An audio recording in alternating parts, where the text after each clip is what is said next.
साहित्य में कदम रख रही है, मैं उसको करता हूँ और उसका परी को तो आप सबों की समझ आएगी और अपने साहित्य का सृजन उसने जिस रूप में किया है वो आपके सामने स्थापित हो रही है और उसका परी के लिए जोरदार वैसे तो मैं आप सभी में बहुत छोटा हूँ, ज़्यादा कुछ जानती नहीं। आप सभी पेड़ और बीज अंकुरित कर दिए हैं, पूरे होने में थोड़ा समय लगेगा, पर फिर भी 10वीं कक्षा में जब हिंदी दिवस था उस समय पूरी कविता लिखी थी और 2 महीने बाद इसका वापस से टेस्ट होने वाला था, तो उसमें मैंने कविता लिखी हिंदी के बनी हुई है, हिंदी की आत्मकथा। मैं हिंदी हूँ, हाँ वही हिंदी जिसे लाए थे तुम इन झुमका की धरोहर मानकर, तो सुन लो मेरी यह दुख भरी आत्मकथा। संस्कृत माँ की गोद से जन्म लेकर आई मैं, उर्दू मेरी सगी बहन। एक शस्त्र थी मैं अंग्रेजों के खिलाफ, हाँ दिया था तब तुमने मुझे मान और सम्मान, कई रिश्तों को दिया मैंने नाम और पहचान, फिर क्यों छोड़ा मुझे एक राजभाषा बनाकर।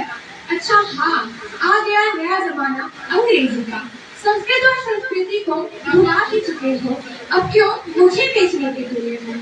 बहुत त्याग कर चुकी मैं, अब कमजोर पड़ रही हूँ, अंग्रेजी का बोलबाला इतना फैला कि अब कुछ के बीच रह गई हूँ। भारत माँ के सिर की वो हिंदी थी मैं, हाँ वही हिंदी हूँ मैं। सुबह के पहले किरण के साथ रात के उस घनघोर अंधेरे में रही साथ तुम्हारे मैं, फिर क्यों कर रहे हो मुझे अनदेखा। क्या हो गई थी मुझसे कोई भूल, पर मैंने जो सभी भाषाओं को है अपनाया। मैं हिंदी हूँ, हाँ वही हिंदी जो अब कुछ के बीच ही सिमट कर रह गई है। धन्यवाद। बहुत अच्छा नमस्कार और इसके लिए विशेष बधाई कि तुमने जिस कविता को पढ़ा वो हमारे शिक्षक तुम्हारी सृजन करता है, इसकी चर्चा मैंने की थी और विशेष बधाई तुमको इसलिए कि तुमने जो कुछ सृजा है वो हमारे शिक्षक के आसपास है, इसलिए विशेष बधाई दी। अब कुछ और नाम हम सबों के बीच हैं जो सभी चीज भी है और उनको सुनना भी अच्छा लगता है, तो आइए एक और शख्सियत शाली रंजन मैम है जिनकी काम पे कृपया जो है वो एक नारी दिवस के लिए आमंत्रित करती हूँ, तो आपको ये प्यार का इंतजार है। शाली रंजन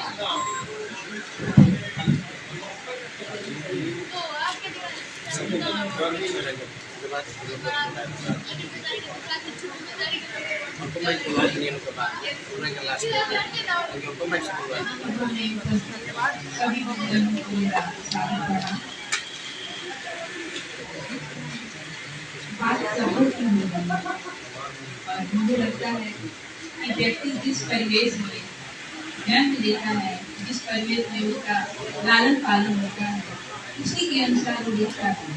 तो जब परिवेश बदलेगा तो लेखन भी बदलेगा, लेखन की शैली भी बदलेगी। तो मुझे नहीं लगता है कि कुछ ऐसा हो रहा है जिससे शब्दों की ब्रह्मत्या हो रही है। बदलाव है और बदलाव प्रकृति का नियम है, शाश्वत है, क्षय है। शब्द को ब्रह्म कहा जाता है और ब्रह्म को जानने वाला भी ब्रह्म है। तो अभी का जो परिवेश है ये AI का युग है। हाँ ये जरूर है कि इस परिवेश में साहित्य जितना लिखा जा रहा है ये लिखने वाले साहित्यकार आपस में पाठक कम हुए हैं, संवेदनाएं कम हुई हैं, तो ये छीजन का युग है। सब कुछ छीज रहा है, संस्कार भी छीज रहे हैं, प्रकृति भी छीज रही है, आवास की जगह भी कम मिल पा रहा है, तो पाठक भी कम है।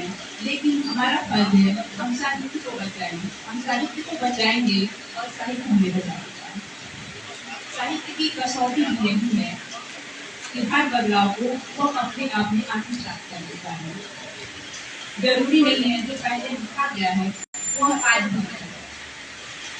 जैसा परिवेश मिला है AI का ये युग है और जिस पत्रिका को 50 लोग नहीं पढ़ते होंगे, आज 5,000 7,000 लोग फेसबुक पे उस पाठक को लेखक को पढ़ रहे हैं। पाठक नहीं, एक छोटी सी घटना मैं बता रही हूँ आप सबको कि एक वर्णिका में पढ़ाना है दही वाली मुकम्मा, कक्षा 10 में है ये, और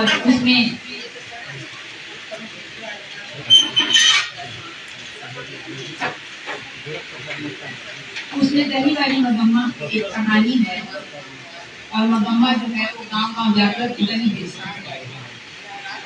तो बाद में क्या होता है, मगम्मा जिस घर में जाके अपना दही बेचने का जो बर्तन है वो रखती है, तो उससे जब बात हो रही है तो वो कह रही है कि मगम्मा का पति उसको छोड़ के चला गया।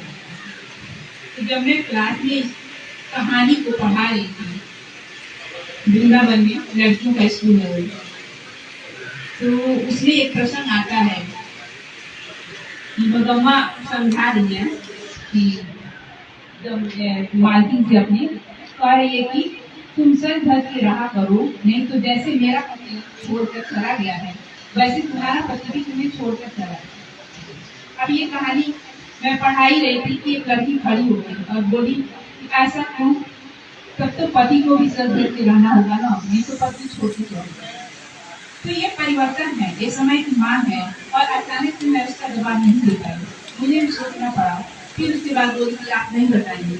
मैंने बोला कि ये कहानी जो है एक पुरुष के द्वारा लिखी हुई है, शायद एक महिला लिखेगी तो इस बात को लिखेगी।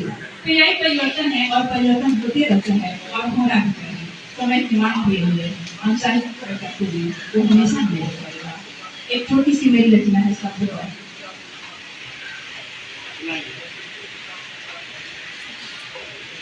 शब्द से बाजार है, शब्द जीवन सार है, शब्द ही व्यवहार है, शब्द आहार है। शब्द से आचार है, शब्द ही बहार है, शब्द ही श्रृंगार है, शब्द ही शब्द से ही प्यार है, शब्द ही प्रहार है, शब्द ही धार है, शब्द ही प्रतिमान है, शब्द वेद पुराण है, शब्द ही सम्मान है। शब्द से राग है, शब्द ही रियाज है, शब्द ही प्राण है, शब्द ही प्राण है। शब्द ही साकार है, शब्द निराकार है, शब्द सब साध है। वो थोड़ा पकड़िएगा, मैं उसको बुलाती रिकॉर्ड करने के लिए। मैं कंधा लड़ी मैं उसको बुलाती हूँ रिकॉर्ड करने बहुत बहुत धन्यवाद शालिनी जी, नहीं आएगा वो, आपकी कविता भाग गया। शीर्षक पुरस्कार देगी।